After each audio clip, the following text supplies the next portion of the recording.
আমার কেন জানি মনে হইতেছে যে মুজিবুল হক চুন্নু সাহেবের হয়তো আমি বলে দেওয়াতে সমস্যা হচ্ছে যে উনার মনে হয় রাজনীতি করাটাই পেশা।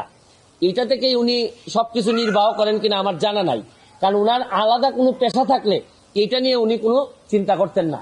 তবে কালকে উনি একটা বুদ্ধি করে কাজ করছেন, বাকি সব এমপিরা উনার দলে টানার চেষ্টা করছেন যে 349 জন এমপির নাকি বদনাম হচ্ছে। আরে কি আশ্চর্য কারবার! একটা মানুষ এমপি হওয়ার পর তার বরাদ্দ সে বলবে না যে আপনারা জনগণের এই বরাদ্দ আসছে, আপনারা আপনারটা ভাগ করে নেবেন? এটার বলার মধ্যে শুনেন, এই মুজিবুল হক চুন্নু সাহেব সম্ভবত এই প্রথম বঙ্গবন্ধুর একজন আদর্শের সৈনিকের মুখোমুখি হয়েছেন। এর আগে হয়তো উনি ওইভাবে মিট করেন নাই, কারণ উনি তো হচ্ছেন গিয়ে একজন স্বৈরা শাসক এরশাদের নেতা। স্বৈরা শাসক এরশাদ, যিনি সারা জীবন এইরকম জোর জবরদস্তি আর টাকা বানানো ছাড়া তার নেতা কর্মীদের খুব বেশি কিছু শিখাই যান নাই, সবার না, অল্প কিছু নেতাদেরকে, যারা অনেক টাকার মালিক হয়েছেন এরশাদের আমলে। উনি তো এরশাদের স্বৈর শাসক এরশাদের একজন নেতা হয়ে উনি বঙ্গবন্ধুর আদর্শের সৈনিকের, প্রকৃত আদর্শের সৈনিকের মুখোমুখি এই প্রথম সংসদে হয়েছেন মনে হয়।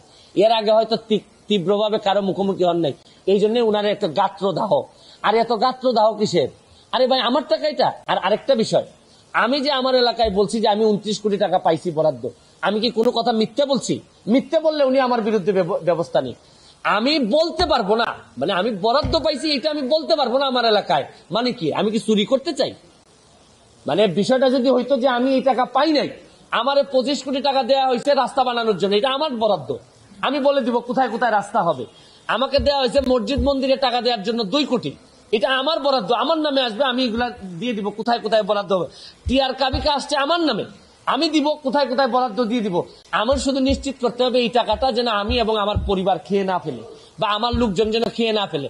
এইটার মধ্যে লুকালুকির কিছু আছে বলে আমার মনে হয় না। এর চেয়ে বড় বড় সাহেবদের সাথে আমার দেখা হয়েছে, তাও আমার চরিত্র বদলায় নাই।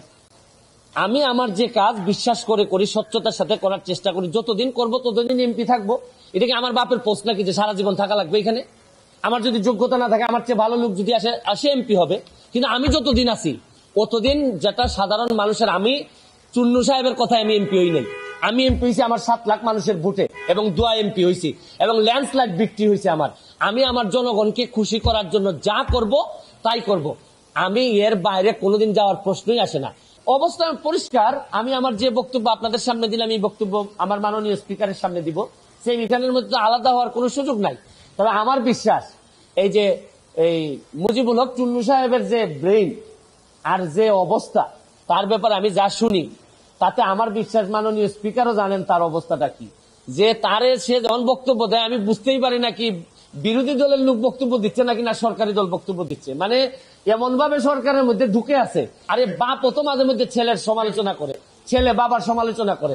আমার তো মনে হয় যে এই চুন্নু সাহেবরা এমন ভাবে ভিতরে ঢুকছেন, এরা তাদের সক্ষমতা সম্পর্কে কিছু জানেও না, বুঝেও না।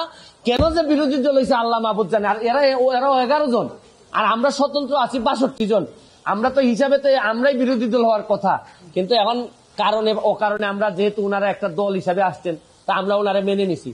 কিন্তু উনি তো সরকারি দলের বিরোধিতা না করে মাশাআল্লাহ এখন শুরু করছেন যে স্বতন্ত্র ক্যান্ডিডেট কেন টাকার ঘোষণা দিয়ে দেয়, এই কারণে উনি বিরোধিতা শুরু করছেন। আমার এখন তারাইলার করিমগঞ্জবাসীর জন্য আল্লাহর কাছে দোয়া করা ছাড়া আপাতত আর কোনো পথ নেই। আমি তো উনার দায়িত্ব কিভাবে পালন করছেন আমি জানি না, আপনাদেরকে একটা নমুনা দিলাম। উনার দায়িত্ব ছিল হচ্ছে বিরোধী দল হবে, সরকারের সমালোচনা করবে, সরকার যেন সঠিকভাবে চলতে পারে, দেশে যেন দুর্নীতি মুক্ত হয়, এগুলার জন্য উনি প্রতিবাদ করবে। এটাই বিরোধী দলের দায়িত্ব বলে জানি। বিরোধী দলের দায়িত্ব যে স্বতন্ত্র, যে একটু ভালো কাজ করতে চায়, সৎ হইতে চায়, তারা যে চাপটি মারিয়া ধরে সংসদ থেকে বের করে দেওয়ার প্ল্যান করছেন, এটা তো আমার জানা ছিল না। আমার মনে হয় না এটা কোনো পৃথিবীর কোনো জায়গায় বিরোধী দলের দায়িত্ব এটা হইতে পারে।